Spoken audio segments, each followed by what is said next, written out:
लड़कों पे तो एक सबसे बड़ा वर्ड आता है जिम्मेदारी।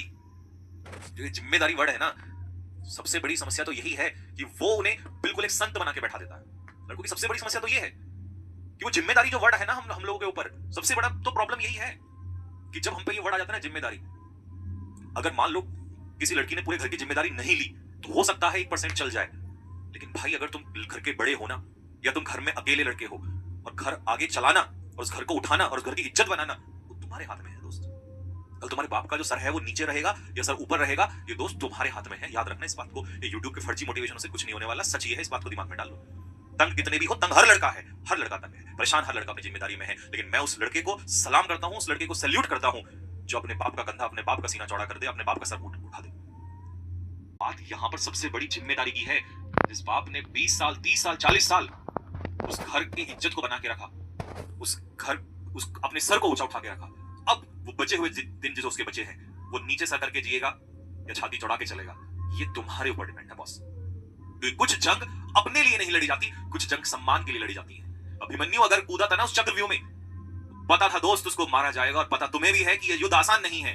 चाहे वो एनडीए वाला को तो और भी ज्यादा पता है कि युद्ध आसान नहीं है, यहाँ तो हार निश्चित है। अभिमन्यु वाला केस एनडीए वाले के साथ बिल्कुल सच साबित होता है। उनको पता है कि हार निश्चित है, बट एक योद्धा वही होता है जो हार को जानने के बावजूद भी लड़ाई लड़ता है। तुम्हें मालूम है इस बात का?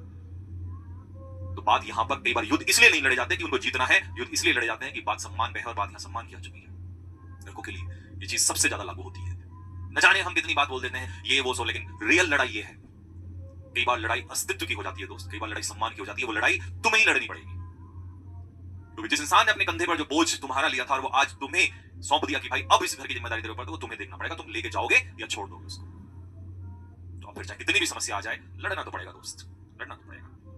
भागना भी तुम्हारे हाथ में है इस जिम्मेदारी से, और लड़ना भी तुम्हारे हाथ में है। अब तुम्हें करना क्या है ये तुम्हारे हाथ में है। जरूरी नहीं हर किसी का जीवन एक जैसा हो, जरूरी नहीं हर किसी के घर में सब कुछ चीजें अवेलेबल हो, लेकिन कोई बात नहीं, हमें उससे कोई गिला नहीं है। अगर युद्ध हमारा है तो हमें ही लड़ना है, शत्रु में हमें कूदना है, फिर चाहे मौत ही क्यों ना मिले। लेकिन अगर हम लड़के हारे, अगर आप अभिमन्यु की तरह लड़के हारे, तो मौत तो एक दिन सबको ही आनी है, पर सम्मान जो मिलेगा वो मरते समय भी आपके साथ रहेगा। और आप घमंड से कह सकते हैं मैंने लड़ाई लड़ी, मैंने भी अपने किसी के लिए एक लड़ाई लड़ी जीवन में, लेकिन आज मुझे कल मौत भी आ जाए तो परवाह नहीं है, क्योंकि मैं वो जंग जीत चुका हूं। हाँ कुछ जंग बाकी है जिंदगी में, वो तो चलती रहेंगी, लेकिन युद्ध कभी जब देखा था तो वो बहुत साल लगे उसको पूरा करने में। इसीलिए आप दुनिया की बातें सुनते हो, शांत रहते हो। एक लड़का जब शांत रहता है, एक लड़के की आंखों में जब आंसू आ जाते हैं, ध्यान रखना दोस्त, लड़के ना रोते नहीं है, ये बात सत्य है, बहुत सत्य है। लड़के कठोर होते हैं, मानते हैं लड़के कठोर होते हैं, लड़के रोते नहीं है। बट अगर समझ जाओ किसी वजह से किसी लड़के की आंखों में आंसू है ना, तो बात बहुत गहरी है। वो बात